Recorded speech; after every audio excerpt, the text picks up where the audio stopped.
teoria e riformatimit më kujton atë terapinë e vampirit. Në vitet, si pas studiuesit Eros Hoxha, është botuar edhe në 2-3 mediume studimit ti. Në vjeshtën e vitit 72 dhe pranverën e vitit 73, diktatori pëson 2 atak kardiak. Parat. Po, 2 të parat, po. Parat.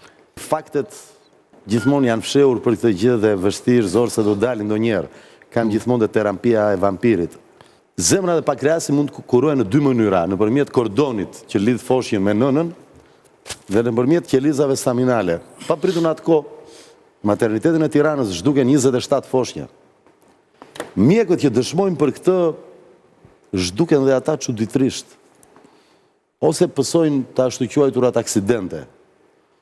Ata bënin fjalë për 60 deri në 100 foshnje të cilat humbin jetën dhe janë diku në varrezat e Sharrës.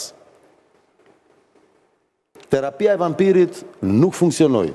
Diktatori humbi jetën. Pas 1 dekade e diçka më tepër. Pas 13 vitesh. Po, 1 dekade e 3 vjetësh. Këta të 50-tët e PD-s është koincidencë e bukur se është kjo votoni numrin 5, edhe një 0 nga pas. 50.